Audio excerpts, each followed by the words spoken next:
Krishna Krishna, Hare Rama, Rama Rama, Hare Hare. So, yep. So 1.7, we will be talking about the son of Drona, Ashwathama, is punished. So this chapter can be divided into 4 sections.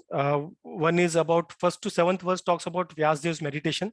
So last time we saw how Narad Muni came, he shared his experience with Vyasdev, and then he left from that scene after giving that adequate knowledge to or guidance, I would say guidance or direction to Vyasdev. So Vyasdev had compiled all the Puranas, Shiv Puran, Devi Puran, all the Upanishads, these Upanishads, all the Upanishads, all the Vedas, and then still he was not satisfied. And when he was upset, and he was feeling that he was missing something, he was saying himself that I follow all austerities, I follow all religious principles, and I have done this for the benefit of mankind, but still, why is that I am not able to feel that pleasure, the complete satisfaction? And then Narad Muni, his spiritual master, comes to his rescue, and then that is when he shares his realization, not just high level philosophy. He shares his realization, how his life was, how his life took a turn, and how Krishna influenced, how Krishna or the Vaishnava Sadhu Sangh actually influenced his life, and he got the mercy of Krishna, and he left. That was at the end of last chapter. So after he left, what did Vyasdev do? We will see in the first 7 verses, and then we'll talk about Shukdev Goswami, from Vyasdev to Shukdev Goswami. He shares his Srimad Bhagavatam. These verses will discuss about those. Then we will jump on the topic of Ashwathama and killing of Ashwathama. So Ashwathama was not killed, but there was discussion around killing of Ashwathama. Should he be killed or not be killed, punished? How he should be punished? So these are the topics that we will discuss today.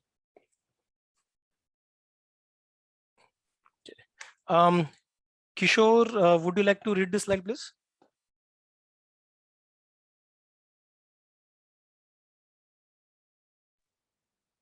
Hello. Hello. Can you read this slide? Yeah, I have a problem with me. It's okay, no problem. No, but I'm not familiar with the Sanskrit words. So this is normal English. The only thing is where you see a line, like for example, yeah. That is sh. So it will becomes so not sh. Sorry, it becomes akar. So when it is above a, it becomes a, like that. So santosh, when you have a dash above a, it becomes santosh, like that. Okay. So suta, like that. Oh, okay. Oh, Suta. The great transcendentally powerful Vyasdeva heard everything from Sri Narada, right? Narada Muni. So after Narada's departure, what did Vyasdeva do? Sri Sutta said on the western bank of the river of Saraswati, which is intimately related with the Vedas, there is a cottage for meditation at the Samaya Prasa, which enlivens the transcendental activities of the sage. In the place, Srila Vyasadeva, in his own ashrama, which was surrounded by very trees, sat down to meditate after touching water for purification.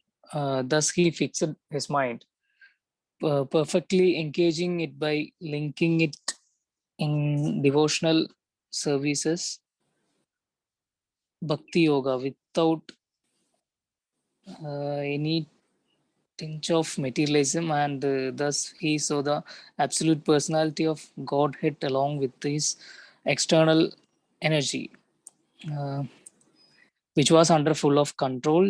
Due to his external energy, the living entity, although transcendental to the 3 modes of material nature, thinks of himself as a material product and thus undergoes the reactions of material miseries. The material miseries of the living entity, which are superfluous to him, can be directly mitigated by the linking process of devotional service. But the mass of people do not know this, and therefore the learned Vyasdeva complied this Vedic literature which is in relation to the supreme truth. Simply by giving oral reception to his Vedic literature, the feeling for loving devotional service to Lord Krishna, the supreme personality of Godhead, sprouts up at once to extinguish the fire of lamentation, illusions, and fearfulness. The thought, the great sage Vyasdeva, after compiling the Srimad Bhagavatam and revising it, taught it to his own son, Sri Sugatdeva Goswami, who was already engaged in self self-realization. Sri Sonaka asked Sudha Goswami, Sri Sukadeva Goswami was already on the path of self-realization and thus he was pleased with his own self. So why did he take the trouble to undergo the study of such vast literature? Haribol. Jai. So, Thank you. Hare Thank you, Krishna. Prabhupada. Yeah. So here Krishna, here Vyasdev, after Narad Muni left, so what did he do? He sat on meditation. So here Mhm. Prabhupada says in purport that Srila Vyasdev was a householder. So here in these verses, it is mentioned as his place as ashram. So in that place, Srila Vyasdev in his own ashram was surrounded by berry. Now Prabhupada points out one interesting what you say point from this particular verse. So he says, Srila Vyasdev was an householder, yet his residential place is called ashram, as against our usual conception wherein we usually think ashram to be only place where people who are kind of they are renunciating, they are planning to take sannyasa, they go to some forest and then they sit over there, they bring a small hut or something. That is our usual conception. But here Prabhupada and Shrimad Bhagavatam, basically Prabhupada points out very nicely that Shrimad Bhagavatam calls his house as ashram even though he is a grahastha, and Prabhupada explains it why. So he says that Srila Vyasdev was a householder, yet his residential place is called an ashram. And ashram is a place where spiritual culture is always foremost. It does not matter whether the place belongs to a household or a mendicant. So it doesn't matter whether a sannyasi stays over there or a householder, grahastha. But if we dedicate our life or the activities in that house and outside house, obviously, for service to Krishna, then that house becomes as good as ashram. And that is why the whole Varnashram system is also designed such that each and every status of life is called ashrama. So in Varna and ashrama, there are two categories. There are two categories. One is Varna. Varna is basically as per your nature. What do you want to become? It is you end up becoming Brahmana or a Kshatriya or a Shudra or a Vaishya. The other one is called ashrama. Ashrama here is basically the status of life, which is basically your brahmacharis, grahastha, vanprasth, or sannyasi. They're the different status of life. So usually it is said that for the first few years, first 25 years, ideally, people have people earlier used to go through a brahmachari ashram. So brahmachari ashram means they used to follow brahmachari, different sankalpas and other austerities. Then next is grahastha, where after brahmachari for next 25 years, that is till the age of 50, the person can opt for getting married and take care of his family and himself. But the center has to be Krishna. The next 25 years, that is till 75 years, it is called a Vanaprastha. So Vanaprastha is basically kind of retirement. You take retirement from your daily day-to-day duties, and you are not involved in even society meetings or any other society, any matters related to society. So you are dedicating your life for Krishna, but you're staying with the family. And last is sannyasi, where you even leave your family, you leave every single position that you have, and you dedicate your whole life for Krishna. That is from 75 to 100 years. So that was fine when we had 100-year lifespan on an average. That is around 5,000 years back or so. Unfortunately, now the average lifespan is 60. So we cannot use the same formula, but we have to use the same concept. So initial life, when we are in school, we should encourage kids to follow brahmacharya. Then next we should follow, we should encourage, or when we get married, we should do comply to our duties, but with Krishna in center. So from brahmachari, a person can have an opportunity to either become a grahastha or a sannyasi as well. So it was a choice that was left to a brahmachari. Like my Guru Maharaj, from brahmachari he took sannyasi at the age of 18. So that option is left up to you. You can choose that. Then the whole okay, but when you say ashram, they all belong to the same mission. They may be brahmacharis or grahastha or vanprastha or sannyasis, but their mission is same. That is realization of supreme bhakti. That's all. That is the mission. The difference between this, what Prabhupada says, is the level of renunciation. As we spoke earlier, the level of renunciation is the differences between these ashrams, but the objective purpose is the same. There is, from the point of view of objective that has to be attained or the purpose of the ashram, Prabhupada says there is no difference at all within the ashram. So if we as Garhasthas, if we follow Krishna consciousness in our life very seriously, we are as good as a sannyasa following Krishna consciousness. There is technically no difference. So there is a wonderful, interesting point that Prabhupada shared in this purport. Okay. So then next Prabhupada talk about, shared something on the fourth verse, wherein Krishna, where here when Vyasdev, after he was already, Vyasdev was already learned person, right? He had already self-realized, he had written all the Vedas, Puranas. But even after that, he said he went into meditation. And after going into meditation, then basically he was able to see Lord.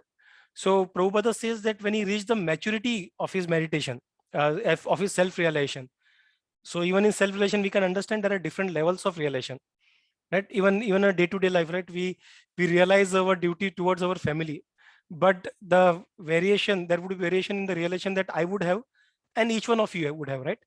So similarly, even in self-realization or God relation, there is variety of realization. So Prabhupada says when he reached the maturity of realization, and that is where he saw Krishna himself with his external energy, which was under the full control of Krishna. So Prabhupada says in the purport, one can perfectly realize the absolute truth personality of Godhead only by the process of devotional service.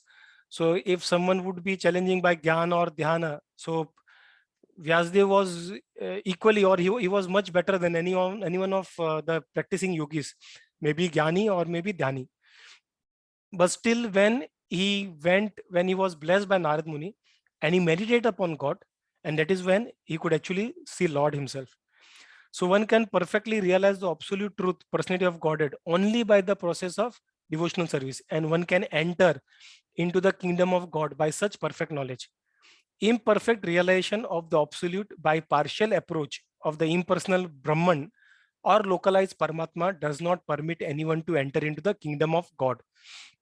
So if you are Jnani or philosophical, or you only focus on meditation, Ashtanga yogas and all, samadhi, that will not give you the ultimate realization. It will give you liberation.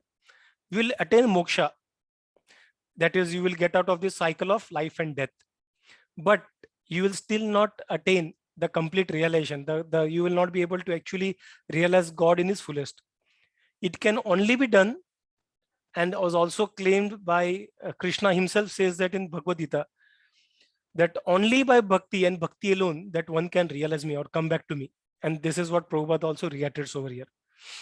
And we can see in this life experience of Vyasdev. So even if he was well learned, he did not see God till that point of time, till he started meditating on God, which is bhakti.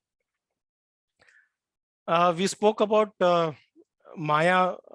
We had dedicated one whole lecture for Maya, so I will not take more time on that. But a quick revision: Krishna has unlimited energies, of which there are three primary energies. One is called the internal energy, Antaranga Shakti, which is basically also called the Yog Maya, which maintains a spiritual world, or takes performs all the past, or performs or arranges for all the pastimes of Krishna. That is Yog Maya, which is related to Krishna alone. Second type of energy was called Tathastha Shakti, which are living, Jivatma. So you, me, every one of us are Tathastha Shakti. We are the part and parcel of Krishna. And the third is the external energy, which is mentioned over here, external energy, which is also called as the Mahamaya. Or anyone knows what by what personality we know Mahamaya? What is the name of the personality that we worship? Durga Devi. Durga Devi, Hari Bol, yes, Durga Devi. So Durga Devi is that external energy. But this segregation is usually done on the purpose of external internal, on the basis of how this energy is put into use. Like for energy, electricity, for example, electricity is the same, but when it is passed on to the heater, it hits the room. When it is passed on to the cooler, it cools the room. Same electricity. So similarly here, Krishna has basically one energy, but basis on how it is put to use, they have classified into multiple energies. And this is the high level category, Antaranga, Bahiranga. But then we have Kripa Shakti, this Shakti, that Shakti. There are multiple Shaktis of Krishna. So here, when Vyasdev saw, he saw Mahamaya, that is Durga Devi, along with Krishna, and she seemed to be completely under the control of Krishna. And Prabhupada has given tons of information in the purpose of this, which we had touched upon in our previous session when we spoke about Maya. Okay, so then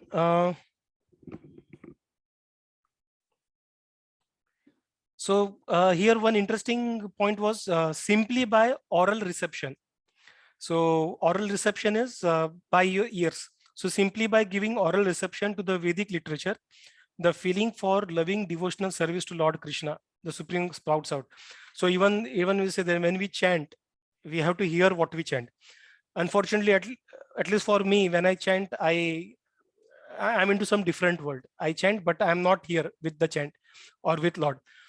So when we chant, we have to hear that. Prabhupada keeps saying that. Just hear what you chant. That's all. This is chanting, and we will achieve what is supposed to be achieved by chanting. So along with chanting, even we should hear Bhagavatam Kathas the way we are listening now. But it should be, as we studied in the last lesson, last chapter, it should be done attentively. It is not just probably, I mean, this is how sometimes I end up doing. When I attend some of the lectures, I just turn on the lecture and I get onto WhatsApp, or probably I reply some email on for my office work, or probably I would be talking with my daughter. So this is not how Bhagavatam will help us. If we want quick results, then we have to pay attention while we are listening, and that is called as the oral reception.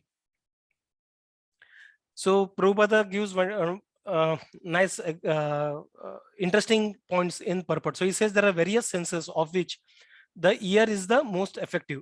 So this sense works even when the man is asleep.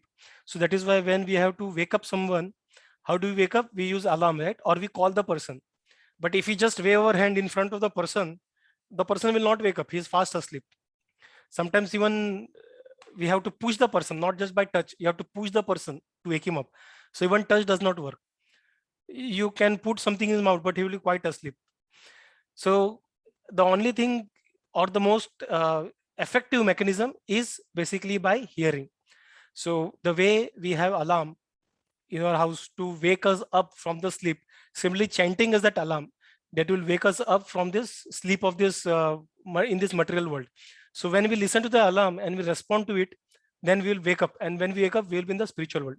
So this is how important oral reception is, and our Acharya has always stressed upon it time to time.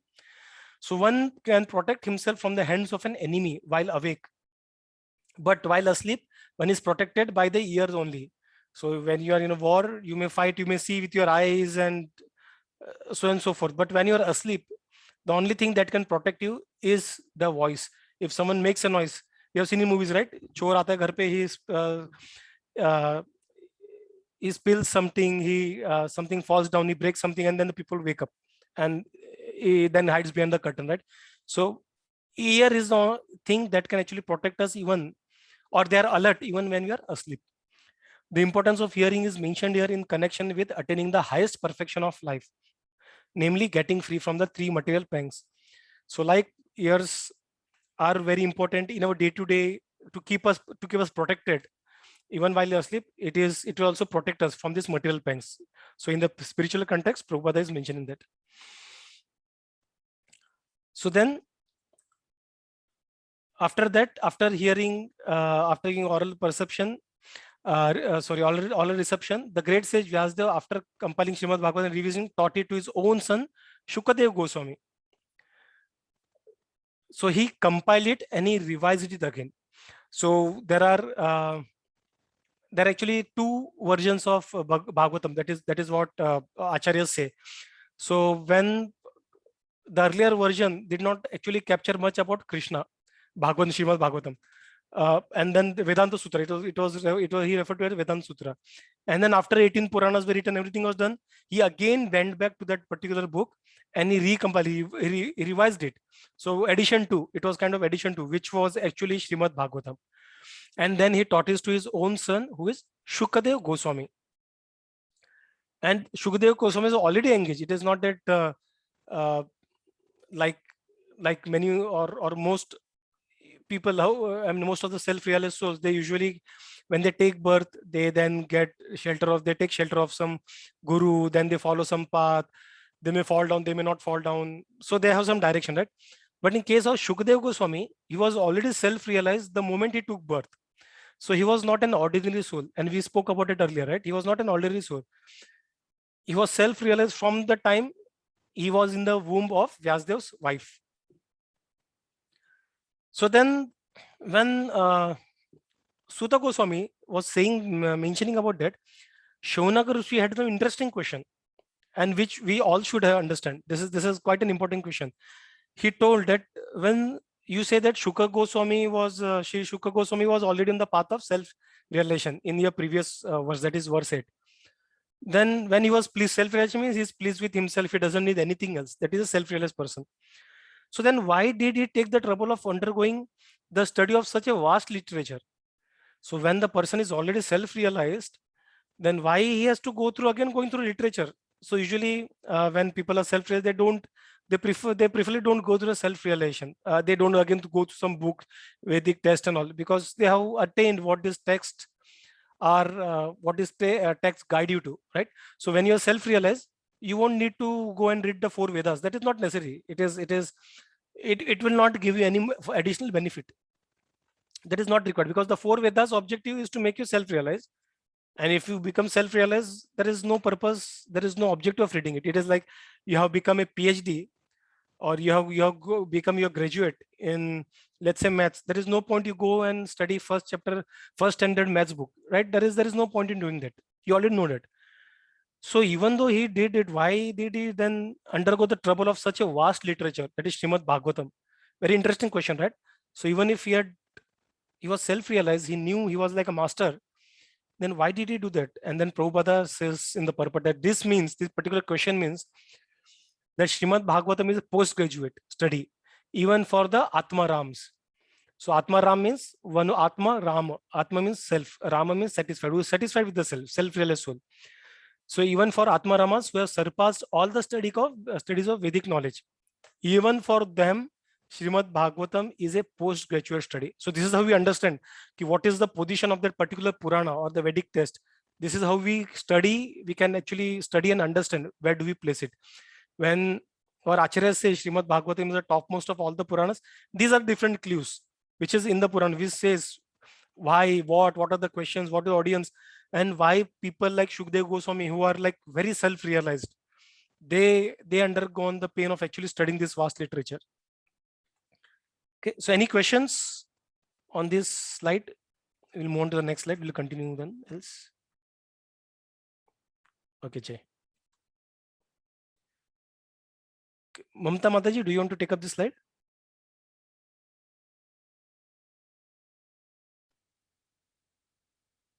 You're on mute, Mataji. Hare Krishna. Hare Krishna, Mataji. Yeah. Srimad Bhagavatam 1.7. Suta Goswami said, all different varieties of Atmarams, those who take pleasure in the Atma or spirit self, especially those established on the path of self realization.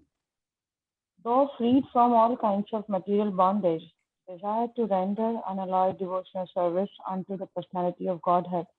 This means that the Lord possesses transcendental qualities and therefore can attract everyone, including liberated souls. Srila Sukadeva Goswami, son of Srila Vyasadeva, was not only transcendently powerful, he was also very dear to the devotees of the Lord. Thus, he underwent the study of this great narration, Srimad Bhagavatam 11. Suta Goswami thus addressed the rishis headed by Shaunika. Now I shall begin the transcendental narration of the Lord Sri Krishna and topics of the birth, activities, and deliverance of King Parikshit, the sage amongst king, as well as topics of the renunciation of the worldly order by the sons of Pandu. When the respective warriors of both camps, namely the Kauravas and the Pandavas, were killed on the battlefield of Kurukshetra, and the dead warriors obtained their deserved destination. And when the son of Dhritarashtra fell down lamenting, his spine broken, being beaten by the club of Bhimsena, the son of Dronacharya, Ashwathama, beheaded the 5 sleeping sons of Draupadi and delivered the heads as a prize to his master, foolishly thinking that he would be pleased. Duryodhana, however, disapproved of the heinous act, and he was not pleased in the least. Draupadi, the mother of the 5 children of the Pandavas, after hearing of the massacre of her sons, began to cry to distress with eyes full of tears, trying to pacify her in her great loss. Arjuna spoke to her thus, O gentle lady, when I present you with the head of that Brahmana, after beheading him with arrows from my Gandiva bow, I shall then wipe the tears from your eyes and pacify you. Then, after burning your sons' bodies, you can take your bath standing on his head. Arjuna, who is guided by the infallible Lord as friend and driver, thus satisfied the dear lady by such statements.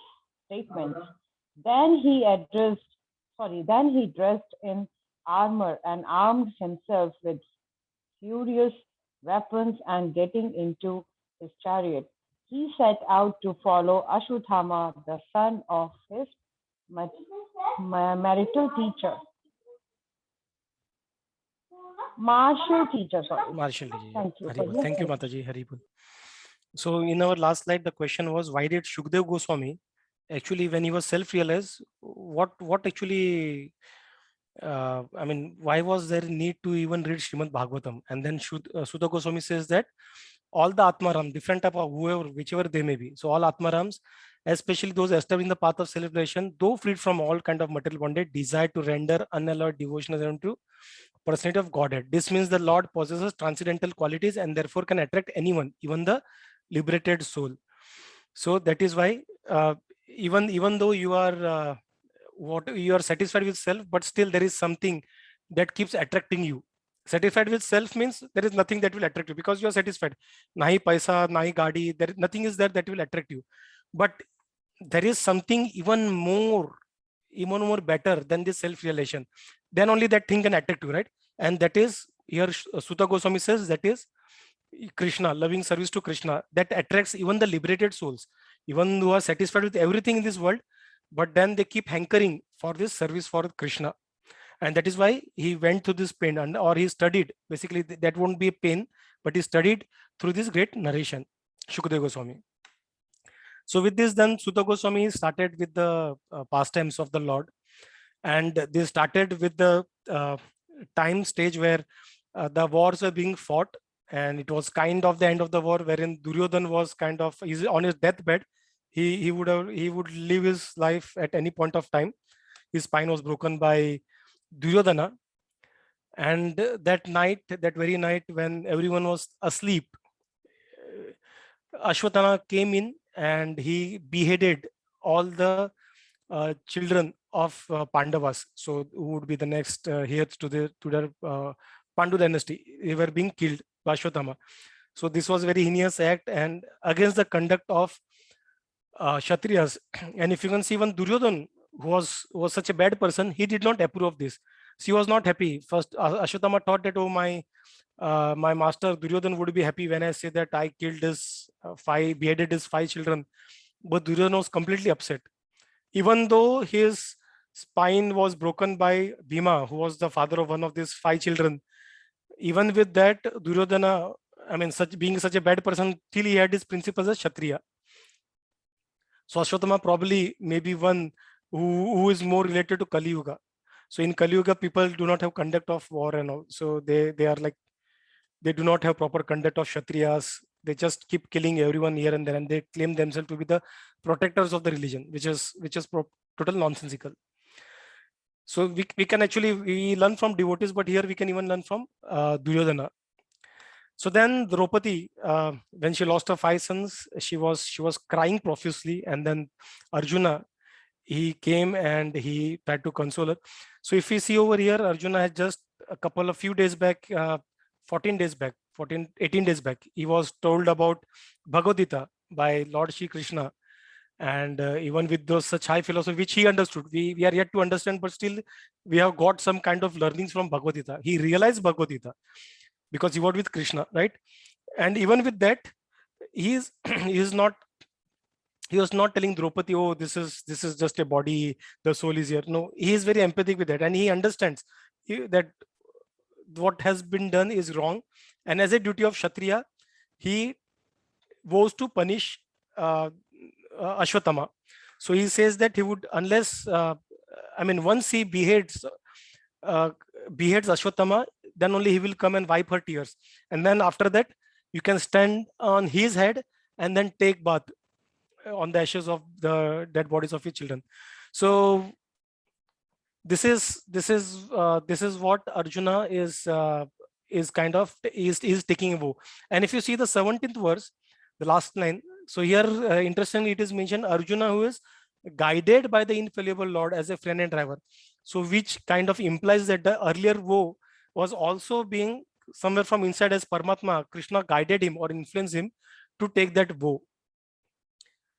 So let's see what happens next. So he took his armor, he was dressed as a Kshatriya, ready to fight, and he is on his mission to catch hold of Ashwatthama and behead him. So in this verse, there are some couple of interesting things. One is in this particular verse, Lord Chaitanya Mahaprabhu, when he explained this verse, he explained Atmarama very vividly. There is the word Atmaram. So he described very vividly to Sanatan Goswami. So in this verse, he points out 7 factors in this particular sloka. So if you read this sloka, there are 7 factors, and he talks, 11 factors, and he talks about these 11 factors, which Prabhupada has captured in the purport. Unfortunately, we do not have time and space to capture that all, but I would recommend you go through 1.7.10, and then you could see these 11 points, these 11 words from the sloka: Atmaram, Munayam, Nirgutaha, Api, Cha, even Cha is also, even Cha, there is a good explanation given to it. So he points out these 11 factors, and each of these words, including Cha and Api also, he has stressed the importance of these words, Chaitanya Mahaprabhu. One of this example is what is mentioned over there is Atmaram. So the word Atmaram in Vishwa Prakasha, and there are 7 different meanings to Atma. One is Brahman, that is Atma, the absolute truth. Nirguna, what we say is Atma. It is also sometimes called as Atma. Second is body. Your body is also called as Atma. Then the mind. The mind is also sometimes called in Atma. In Bhagavad Gita, there is a verse when our mind is also called as Atma. Your endeavors is also referred to as Atma. Endurance, intelligence, personal habits are also referred to as Atma. So if you see, Atma has different meanings, and it is, we as sadhakas in a very initial stages, it is very difficult for us. It will be very difficult for us to understand what meaning this particular Atma would be. Atma is just one example. There are many such words, including Brahman, Aham Brahmasmi. When I say Aham Brahmasmi is I am soul technically, but some people understand Aham Brahmasmi is I am Brahman, the Lord. So which is where, when you do not have guidance of acharyas, you would unfortunately end up understanding yourself to be Brahman, or you start understanding different Devi Devatas to be supreme. Then you'll come up with philosophies that all Devi Devatas are same. Then sometimes you'll come up with philosophy that I am also Devi Devata, then I am also Brahman, I am God. So that is why all the Shastras should be studied under the guidance of a Guru, who is under the Guru, who is following a parampara, who is a part of a parampara, not just a Guru whimsically started declaring himself a Guru. So we have to understand whom we are listening, studying from. That is very, very important.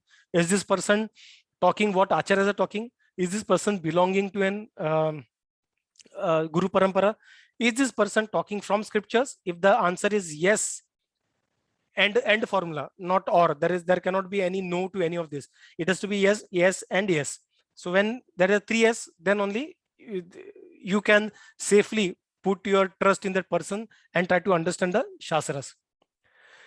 So here, out of 7 synonyms, we would get confused. So that is why Acharya, Guru, is very, very important to guide us into this path.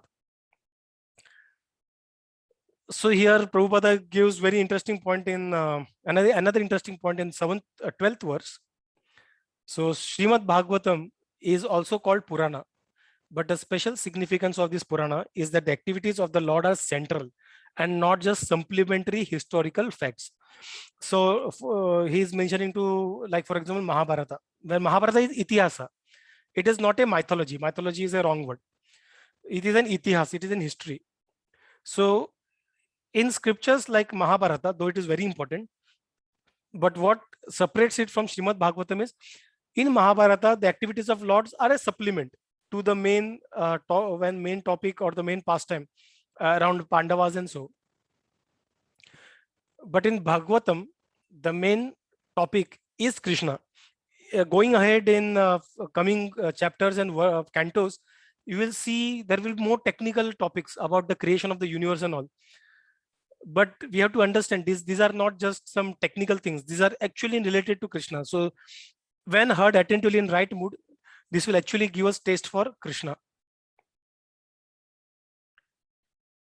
Okay. So then, so therefore, this is recommended. Srimad Bhagavatam recommended Lord Shri Chaitanya Mahaprabhu as the spotless Purana. Spotless. There is not even a single spot on this. There are other Puranas, however, there are different complications and other things. But here, there is no spot on this particular Purana, spotless Purana, because it is talking only about Krishna. There is a class of less intelligent devotees of Bhagavad Puran who desire to relish at once the activities of Lord narrated in the 10th canto without further understanding the primary cantos. So we have seen that, right? Many people will try to jump on to the 10th canto. And for such people, Prabhupada has also, Acharyas, they show more mercy than Krishna. So people usually think, "Arey, ye thoda philosophy hai, I cannot do that. I want something interesting. Let me jump on the 10th canto." Some people try to read the Rasa Lila dance without understanding the basic concept. The 9 cantos are to understand this 10th canto. This is what we have to understand. Without understanding 9 cantos properly, without studying the 9 cantos, if you try to read the 10th canto, you will end up misunderstanding. There will be a lot of misconceptions, and you will not achieve what has to be achieved. That is the love for Godhead. So it has to be done properly through the 10 cantos. But still, when someone thinks that, yes, I think I need to, because we cannot ask anyone to go through the 9 cantos. People will not have interest for it. They will not have patience for it. No time for it. So for that, Prabhupada has given his mercy through a book called Krishna book. So where he speaks about 10th canto, but he puts the perception very accurately over there, very rightly, so that when we read that, we understand we do not deviate from the topic of 10th canto. So they are under the false impression that the other cantos are not concerned with Krishna, and thus more foolishly than intelligently they take to reading to 10th canto only. So because Krishna is not explicitly discussed, there are different incarnations of Krishna discussed, but Krishna is not discussed. So they are, to Krishna ka bhaktu, I will just go on to 10th canto. This is foolishness. We have to understand all the 9 cantos are to get you ready to read 10th canto in the right mindset. So this is specially told here in that the other cantos of Srimad Bhagavatam are as important as the 10th canto. No one should go into the matters of the 10th canto without having thoroughly understood the purport of the other 9 cantos. Jai. So Prabhupada here in this verse wherein Arjuna pledges to kill this Ashwatthama, who is the son of Brahmana. So our Varnashrama is not what we follow now as caste system. Caste system is man-made, and it is Brahman ka beta Brahman, iska beta uska. So that is a theory that has been created by humans. Varnashrama says it is as per your Varna, or as per your karma, or as per nature. Guna karma vibhagasha means vibhagasha is divided as per your guna and karma, your nature and your actions. So just because he is his father was Brahmana, which Dronacharya, that doesn't make him Ashwatthama a Brahmana. So he is called as the Brahma Bandhu. Brahma Bandhu or Brahmana Bandhu. Brahmana Bandhu also. Okay. So that is basically a relative of a Brahmana. That is what they are referred to as. They are not referred to as Brahmana. So Prabhupada says that an enemy who sets fire to the house, there are 5 things that such people, if they are punished or killed, we do not incur any sin. An enemy who sets fire to the house, who administers you poison, who attacks all of a sudden with deadly weapons, who plunders wealth or usurps agricultural field, that is the same, and who entices one wife or kidnaps one's wife are called aggressors. And such aggressors, though be Brahmana or the son of Brahmana, should be punished in all circumstances. So any questions in this slide? Anyone wants to add anything before we move on to the next slide? Prabhu Yeah, Hare Mataji. Krishna, Hare Krishna, जो Mataji. अभी आपने ये जो अभी आपने अभी explain किया, ये क्या श्लोका है क्या? ये 16 16th श्लोका जो मैंने दिया था वो परपट में, माता जी. अच्छा अच्छा, जो पॉपअप था वो परपट 16 से का और परपट। बाकी जहां से डालता, that is in purport. The actual verse I believe in Mahabharata, if I am not wrong. उसका actual source I do not have handy, but Prabhupada has mentioned it in the purport. Prabhupada has mentioned in Bhagavatam purport, Bhagavad Gita purport as well. अच्छा, और जो इससे पहले अभी जो चैतन्य महाप्रभु का जो ये आपने आत्माराम को एक्सप्लेन करके हाँ, बताया, ऑल वो परपट भी माता जी. जो परपट में? पॉपअप में आता है that is all perfect. What is there on the screen as a part of the slide is from the slokas. Is slokas basically. Pop-up जो आ रहा है orange color का, that is all purports or other references. अच्छा अच्छा, so these are only the translations, and Yes. if anything extra that you are bringing from the purport. Yes, Mataji. Purport or any other shastric, whichever will be suitable. Hare Krishna. Hare Krishna, Mataji. So we are kind of reading Bhagavatam, at the same time we are also discussing on the key points from the purport. So we are not missing anything on anything. Jai Shri Prabhupada. Okay. So I see Rakhi Mataji. Rakhi Mataji, are you there around? Hare Krishna, Prabhuji. Hare Krishna, Hare Mataji. Krishna, Dandapana, everyone. Mataji. Sorry, Mataji, would you like to Prabhuji. take up this slide, Mataji? Yes, Prabhu. Srimad Bhagavatam 1.7. Ashwatthama, the murderer of the princess, seeing from a great distance Arjuna coming at him with great speed, fled in his chariot, panic-stricken just to save his life, as Brahma fled in fear from Shiva. When the son of the Brahmana, Ashwatthama, saw that his horses were tired, he considered there was no alternative for protection outside of his using the ultimate weapon, the Brahmastra. Since his life was in danger, he touched water in sanctity and concentrated upon the chanting of the hymns for throwing nuclear weapons, although he did not know how to withdraw such weapon. Thereupon, a glaring light spread in all directions. It was so fierce that Arjun thought his own life in danger. and so he began to address Lord Krishna. Arjuna said, "O my Lord Sri Krishna, you are the Almighty Personality of Godhead. There is no limit to your different energies. Therefore, only you are competent to instill fearlessness in the hearts of your devotees. Everyone in the flames of material miseries can find the path of liberation in you only. You are the original personality of Godhead who expands himself all over the creations and is transcendental energy and is transcendental to material energy. You have cast away the effects of the material energy by dint of your spiritual potency. You are always situated in eternal bliss and transcendental knowledge. And yet, though you are beyond the purview of the material energy, you execute the four principles of liberation characterized by religion and so on for the ultimate good of the conditioned souls. Thus, you descend as an incarnation to remove the burden of the world and to benefit your friends, especially those who are your exclusive devotees and are constantly wrapped in meditation upon you. O Lord of Lords, how is it that this dangerous effulgence is spreading all around?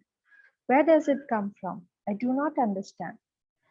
The Supreme Personality of Godhead said, "Know from me that this is the act of the son of Drona. He has thrown the hymns of nuclear energy, Brahmastra, and he does not know how to retract the glare. He has helplessly done this, being afraid of imminent death. O Arjuna, only another Brahmastra can counteract this weapon. Since you are expert in the military science, subdue this weapon's glare with the power of your own weapon." Hare Hare Krishna. Bol, Hare Krishna. So here, Ashwatthama, he was scared, he was afraid, right? When he saw Arjuna coming towards him, he was very scared, he was panic stricken and he started running for his life. So here an example is given as Brahma fled in fear of Shiva. So Prabhupada mentions the purport that there is a pastime and we are quite aware of it. Which Brahma we are not aware.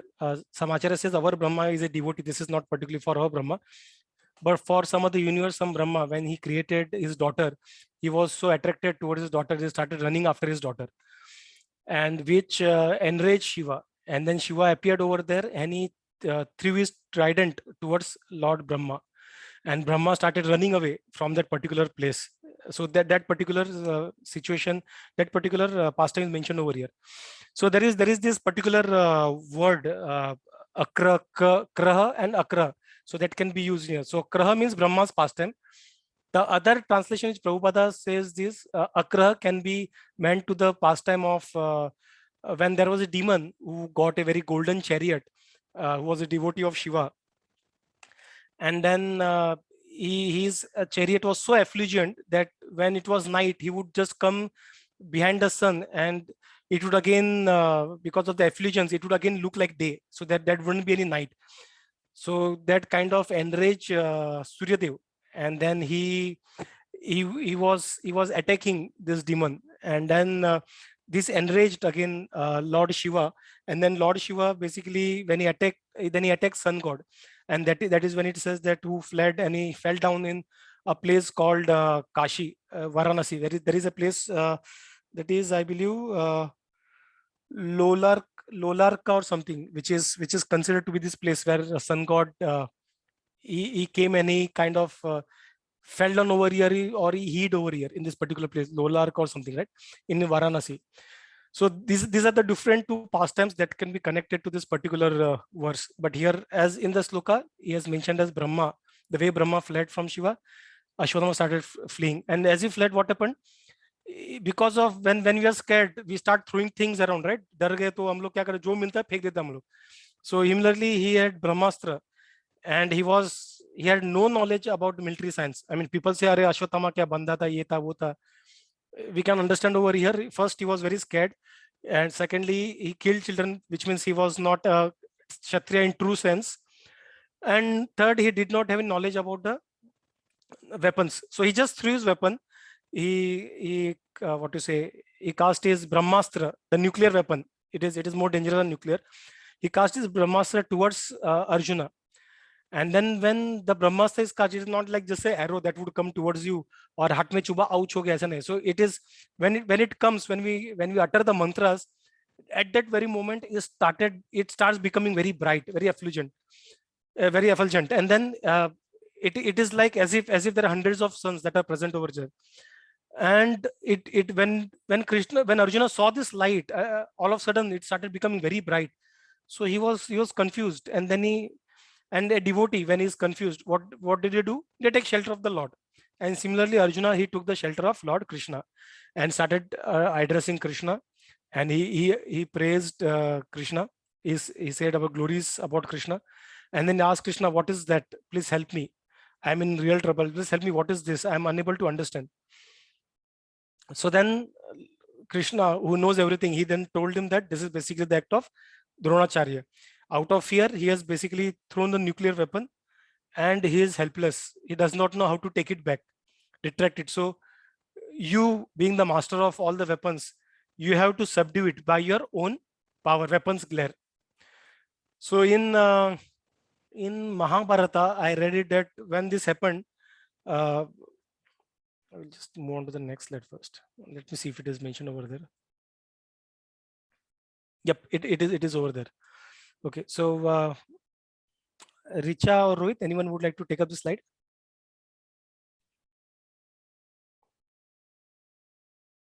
Hare Krishna. Hare Krishna, Rohit. Sri Shuttva Goswami said, hearing this from the personality of Godhead, Arjuna touched water for purification, and after circumambulating Lord Sri Krishna, he cast his Brahmastra weapon to counteract the other one. 29. When the rays of the two Brahmastras combined, a great circle of fire, like the disk of the sun, covered all other outer space and the whole firmament of planets. 30. All the population of the three worlds are scorched by the combined heat of the weapons. Everyone was reminded of the Samvartaka fire, which take place at the time of annihilation. Thus, seeing the disturbance of the general populace and the imminent destruction of the planet, Arjuna at once retracted both Brahmastra weapons, as Lord Sri Krishna desired. Arjuna, his eyes blazing in anger like two red balls of copper, dexterously arrested the son of Gautami and bound him with ropes like an animal.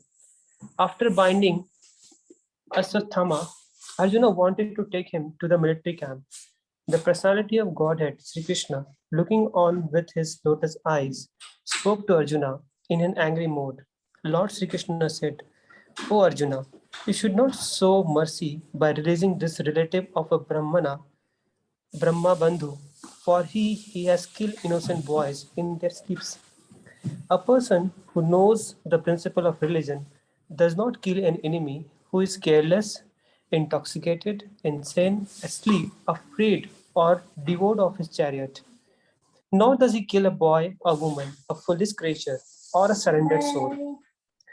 A cruel and wretched person who maintains his existence at the cost of others' life deserves to be killed for his own well-being. Otherwise, he will go down by his own actions. Furthermore, I have personally heard you promise Draupadi that you would bring forth the head of the killer of her sons. This man is an assassination and the murderer of your own family members. Not only that, but he has also dissatisfied his master. He is but the burnt remnants of his family. Kill him immediately. Sutta Goswami said, although Krishna, who was examining Arjuna in religion, encouraged Arjuna to kill the son of Dronacharya, Arjuna, a great soul, did not like the idea of killing him, although Aswathama was a heinous murderer of Arjuna family members. Hari Bol. Hari Bol. Yeah, thank you, Rohit. So then when Ashwatthama, and when under the guidance of Shri Krishna, what did he do? He also counteracted with another Brahmastra, Arjun. So, and when this Brahmastra, I think it is in Mahabharata, when these two Brahmastra, they were together, the light, even it is mentioned, it was so hot and so bright It was like as if the whole universe was being lightened up by this brahmastras, two brahmastras together. And it was as if the fire of Samvardhaka. So Samvardhaka fire or Samvardhaka cloud, it is during the time of destruction it takes place, when it destroys the three world, annihilation time. So it was like when Ashwatthama sent his Brahmastra and when Arjuna sent his Brahmastra, when they got connected together, so it was like one single, when they were connected with his mantras, Arjuna retracted the Brahmastra back. So when retracted, he even retracted the other Brahmastra as one single Brahmastra. So it was like as if his Brahmastra consumed the Brahmastra of, in one sense, consumed the Brahmastra of Ashwatthama. And this is how he counteracted that weapon. So then he captured Ashwatthama and he tied him like an animal. So it is explicitly mentioned, he tied him like an animal. So this is what the position of Ashwatthama is. He tied him like an animal and then he dragged him to the military camp. He wanted to drag him to the military camp. So here now Krishna is kind of testing Arjuna, and he is trying to bring out some some beautiful quality of another devotee, which we'll see in the coming slides or coming chapter. So he is trying to create a platform. He's trying to give a platform for other devotees to shine with their great qualities. So here now he's saying that he should be punished. So here is an interesting verse which says that a person who knows the principal religion, a real Kshatriya, he does not kill an enemy who is careless, who is without adequate protection, who is intoxicated, he does not kill that animal, who is insane, a mad person, he does not kill it, who is asleep is not being killed, who is afraid is also not being killed, who was devoid of chariot, that such an enemy should also not be killed. So usually in that case, the person who is fighting, he also get down from the chariot and they fight hand to hand. Nor does he kill a boy, woman, a foolish creature like an animal, or a surrendered soul. So a person who is surrendered to that enemy, the religious or a Kshatriya. Kshatriya means religious person. He does not kill such people who has taken shelter under him as well. And we have seen it from instances of many great kings like Shivaji Maharaj as well. So Shivaji Maharaj, when he killed one of the Mughals, his wife, I do not remember the name of the minister, but his wife and children were being captured by the ministers of Shivaji. But Shivaji released them. He told that I have nothing to do with them. So please give them respect, with proper respect, release the wives and the children of this particular Mughal emperor, Mughal minister, and please help them arrange for the final ritual rites of this particular dead person. So this is how a Kshatriya is. While the Mughals were really bad, we have seen, and we don't want to speak about it. It is really barbaric. How they used to treat once they used to attack a kingdom, they used to kill people, children, women. They used to rape women. It was so bad that women, when they see that the king, the Rajputs were being conquered by the Mughals, they used to jump into the fire. It was, they did not hang themselves. They used to burn into the fire because these barbaric Mughals, they used to even rape a dead body. This is how bad they were. How evil they were. So, I mean, Kshatriya ka opposite bhi nahi rahega. I don't know what they would call them, but this is how it is. And hence, a real Kshatriya, a real warrior, who should be praised and whose name should be there in the history, but unfortunately we end up reading about Mughals only. But the real warriors, unfortunately, we don't read anything about in our history books. We know the father of Akbar is Aurangzeb, or Akbar is Barbar or something, right? For Akbar, I think is Barbar, or Aurangzeb is Barbar, something, whatever it may be. But Shivaji's father, we are not aware. Rana Pratap's father, we are not aware. So this is very unfortunate. So we read about those barbaric people in history books rather than those religious warriors who protected the religion, who protected the country. We do not find their place in our history textbooks. But anyways, so this is, so Krishna says that these people, when they do not do this, when they do not follow this principle, they are not worthy of even calling or they are not even worthy of a mercy. So they should be killed immediately. And moreover, I have heard you, is saying Arjuna, I have heard you taking a vow, promising to Draupadi that you will bring forth the head of the killer of the sun, that is Ashwatthama. He's uh, trying to get him more angry, make him more angry. So what is saying that he is the killer of your family. Don't forget that. He's trying to reminding of the woe. He's trying to kill him. So you should immediately go and kill this particular person.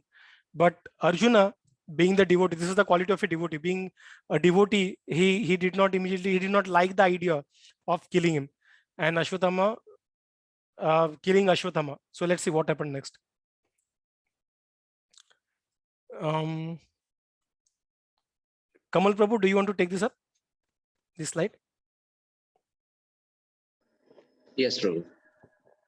After reaching his own camp, Arjuna, along with his dear friend and charioteer Shri Krishna, entrusted the murderer unto his dear wife, who was lamenting for her murdered sons. Sri Sutta Goswami said, Draupadi then saw Ashwatthama, who was bound with ropes like an animal and silent for having enacted the most inglorious murder.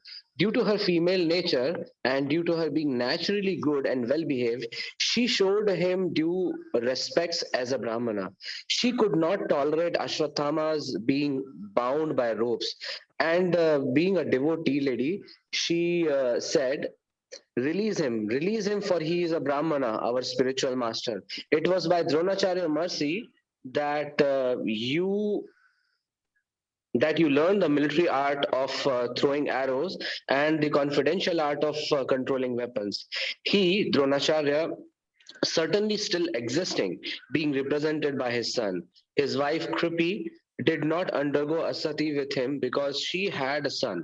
O most fortunate one who know the principle of religion, it is not good for you to cause grief to inglorious family members who are always respectable and worshipful. My lord, do not make a wife of Dronacharya cry like me. I am aggrieved for the death of my son. She need not cry constantly like me. If the kingly administrative order, being unrestricted in sense control, offends the Brahmana order and enrages them, then the fire of that rage burns up the whole body of royal family and brings grief upon them all. Sutta Goswami said, O Brahmanas, King Yudhishthir fully supported the statement of the queen, which were in accordance with the principle of religion and were justified, glorious, full of mercy and equity, and without duplicity. Nakula and Sahadev, the younger brothers of the king, and also Satyaki, Arjuna, the personality of Godhead, Lord Shri Krishna, son of Devaki, and the ladies and all other. Bhim, however, angrily disagreed with them and recommended killing this culprit, who had murdered sleeping children for no purpose and for neither his nor his master's interest. Chaturbhuja, the four-armed one, or the personality of Godhead, after hearing the words of Bhim, Draupadi and others, saw the face of his dear friend Arjuna, and he began to speak as if smiling. Hari bol. Haribol. Okay, so here when he brought him like an animal, Draupadi, who is a devotee of the Lord, she, even if her son, she was just crying sometime back, her son was just, she just lost her son. But then understanding that he is the son of Ashwatthama, is the son of Dronacharya, who is very respectable for the family, and they were very they had a very what you say, close relationship with Dronacharya. So, and he was a teacher, he was a guru of all the Pandavas, of all her five husbands. So because of her good nature, and this is the quality of feminine nature as well, right? So even when we were as children, when we were being if I may say, being attacked by our father or bitten up bad by our father, the only shelter for us left was by our mother. She was only a shelter. She would protect us. If she wouldn't protect us, then probably we would understand. मन में सोचते थे यार अपना time आ गया करके. So this is what. So feminine nature, they are very kind, very gentle by nature. They are very emotional. They are very kind-hearted, and hence that is why they are very. You will see many feminine devotees. They are very easy to get their love for Krishna. Gopis, Mirabai, many of them. So the Lord, so she started giving some different reasoning why he should not kill, and that one of them being Kripi. So he said Kripi also did not attend Sati because her son was still alive. So if you kill, then probably she may attend Sati. So you should be you should probably be very careful about it what you are doing. And also she was mentioning, reiterating that he is your guru. Dronacharya is the Ashwadhama's father, so you should be respectful towards that family, and so on and so forth. And even Yudhishthir and others, even though Yudhishthir's son, everyone had passed, everyone had been killed, he still they still supported that idea of forgiveness. So this is how it is. This is what is called tolerance. This is the quality of a devotee. I mean, we cannot even understand the situation. We are reading this pastime, but we cannot understand the situation, their emotion, their mindset at that point of time. Their kids, their children has been killed. They are beheaded. They are killed over there. So still they are trying to protect or forgive that person. So we can understand what when we say devotee, what is that what is that we are talking about. They are the gem of the person, and that is why they were even rare than actually seeing God. People may attain God, but finding a devotee is even more rare than attaining God. This is what Lord himself says and acharyas say. So so after that, after trying to put for her justification, Nakul, Sahadev and others, they were basically agreed. They agreed with the king, with his Yudhishthira. But Bhima, as we know, obviously, he's very angry, and he is not ready to understand them. And at that time, it is said that Chaturabhuja, that is four-handed form, or personality spoke. So which means some Acharya say that Chaturabhuja means at this point of time, Krishna showed his Chaturabhuja form to Bhima, to Draupadi, to Arjuna. Probably not all the audience over there, but to few of them, he showed his Chaturabhuja form. And then when he understood the dilemma of Arjuna, the mind, the struggle that he was going through, at one point, yes, he is agreeing with Draupadi. At one point, he also is agreeing with Bhima. So he is like in a complete dilemma. Kya karna samajh nahi raha hai. And that is where Krishna came to his rescue and began to speak. So Trisha, do you want to read this slide? Prabhu, query. Yeah, Prabhu, yes. In previous slides, Mhm. despite Arjuna knew that who is Lord Shri Krishna, right? And he has already tested in the past on the field. Is it just to again doubt what Krishna is saying in this previous, just before it, one slide where Krishna said that he has done this, he has done that, he has done all that, he is a particularly aggressor, one should kill him just like that, remember whatever the promises you made, etc. Is it just to question or maybe doubt Krishna's, I mean, the Supreme Personality Godhead, who is right in every sense? So, I mean, that raises again doubt. Yeah, Prabhu. Nice question, Prabhu. So Prabhu, here Krishna is while he's not declaring, in the sense when we read Bhagavad Gita, the way he declares many things, he says this is how it is. So here he is basically not declaring, but he is creating a situation or a kind of his जैसे use case बनाते हैं. So he's creating a case study, is giving this is what has happened. So you have to, this is what you should do ideally. So he is not saying that this is my order, go and kill him. So he's kind of trying in a scenario wherein the glorious act of Draupadi can be is very visible to the whole world. So he is trying to create a situation that world would glorify Draupadi for this act. So this is how it is. But if you see Arjuna, he has not yet taken a decision. So at one point, Lord has said something, and at other point, Draupadi is saying something. So Arjuna still has not taken decision here, Prabhu. So he is still in dilemma. He from his heart, because he is a devotee, because he loves Krishna, he has this forgiving nature, and he thinks that no, this is not right. This is, I think we should I should not behead him. I should not kill him out. But at the same time, Krishna gave him some suggestions, as in the last slide. So he's in a dilemma, and then Krishna comes to rescue. So if you see, in the last verse, he says that Krishna speaks smilingly. So basically, Krishna is playing around here. As he always does with his all dear devotees, he's playing around with Arjuna, and smilingly he is now give his, what you say, the final order, so that he can take Arjuna out of dilemma. So to answer your question, Prabhu, Arjuna has not still gone against Krishna. He is in the dilemma. He is in the state of mind that he is trying to figure out uska mind or Krishna ka decision, Krishna ka suggestion, suggestion. What is that he should do? So now let's see what Krishna says. So did I answer your question, Prabhu? Yes, Prabhu. I felt the points which are raised felt like a doubt, and I mean, so that's why my question. But Yeah, clear, Prabhu. Prabhu. No, Prabhu. Very fantastic question. This is a very good question, Prabhu, because usually then we may say that अरे भगवान ने उनको सामने सामने बोला है फिर भी अर्जुना क्यों नहीं कर रहे करके. So here the two things we figure out is नहीं यहाँ ये केस में बेसिकली कृष्णा जब हम लोग बोलेंगे we may not have this kind of scenarios for us, but there were some scenarios in our life where indirectly Krishna is arranging something and we have to exhibit our quality. I mean, not now, we cannot artificially do that, but as Vaishnavas will exhibit their qualities of forgiveness, compassion. So that we have to understand. And then we leave it back to Krishna. You tell me what is best. And then Krishna is what will guide Arjuna in the next coming slide. Jai Prabhu, Haribol. So Trisha, do you want to read this slide? Yes. The personality of Godhead, Sri Krishna said, a friend of a Brahmana is not to be killed, but if he is an Aggressor, he must be killed.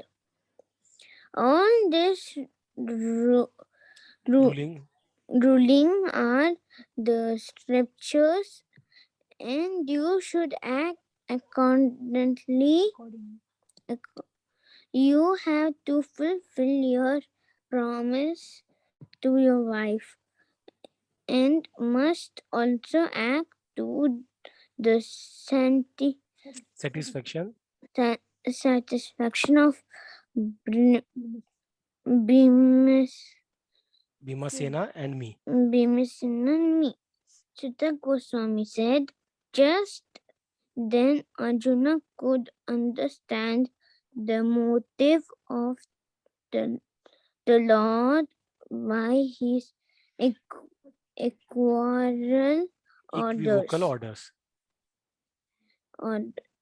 And thus with his sword he said both hair and jewel from the head of Ashwatthama. From the head of Ashwatthama.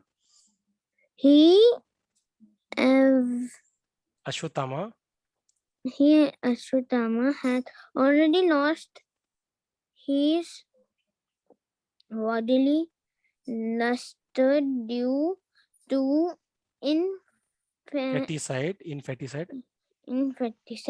and now moreover having lost his level, his head, he lost even more strength.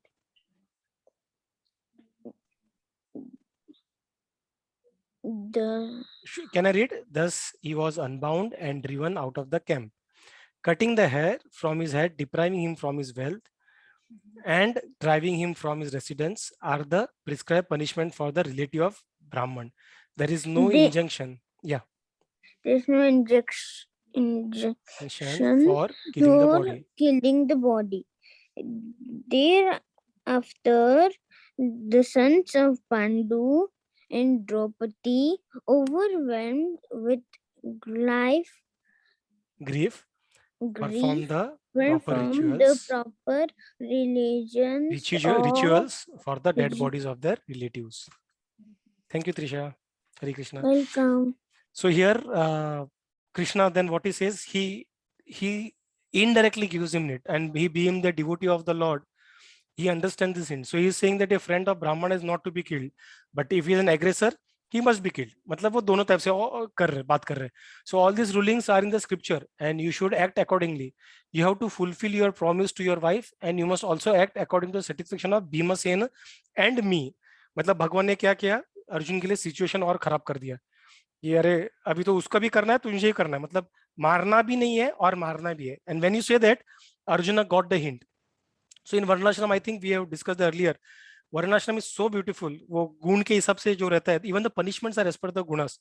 So for a Brahmana, for a Shudra, when he has stolen something, let's say, so punishment for him would be basically you give him उसको चाबुक के फटके मारो. So give him उसको whip से मारो. That is what is being done.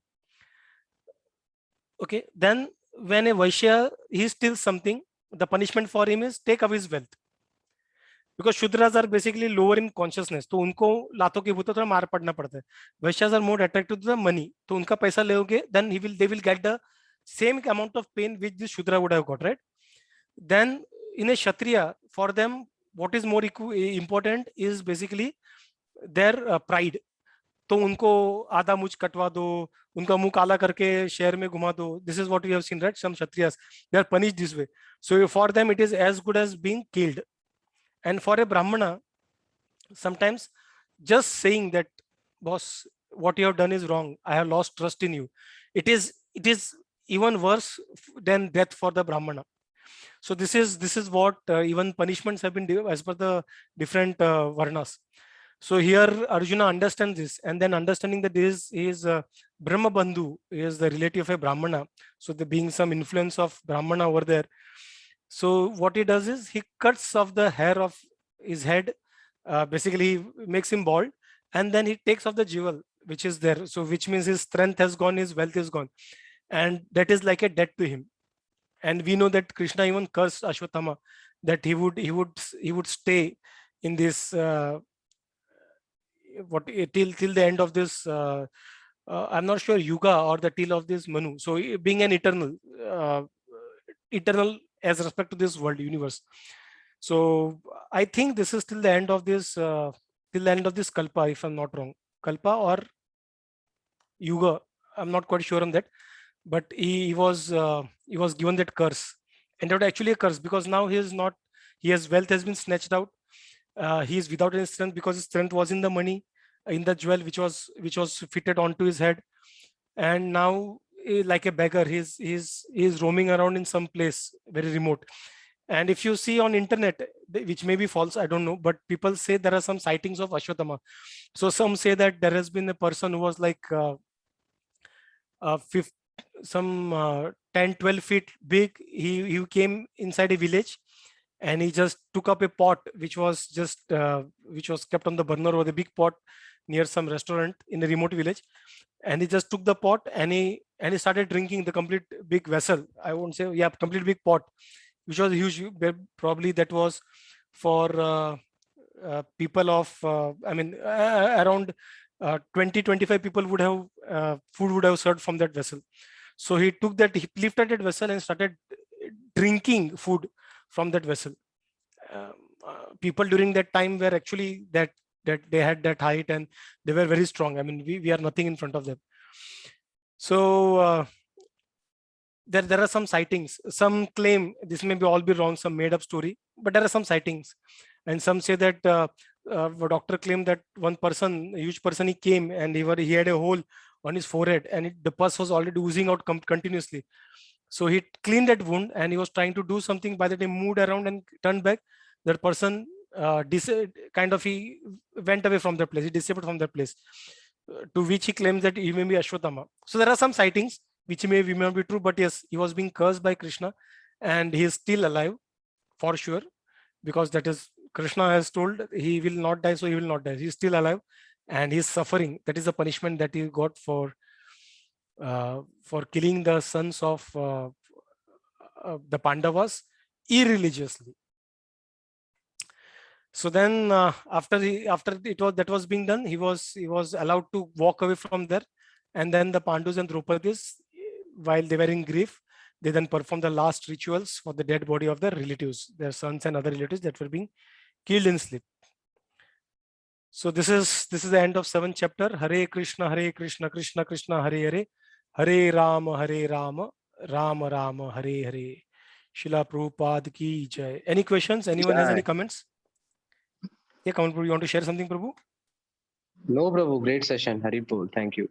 Nice chapter, Prabhu. Yes, it will become more and more interesting, Prabhu, as we are studying it, Prabhu. And this is what I'm liking myself, because earlier I read it, but now thanks to your all association, I'm studying it, and we are discussing it. So thank you, Prabhu, thank you everyone. Hari Bol.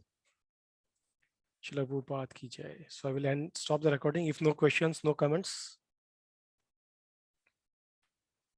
Jai Srila Prabhupada.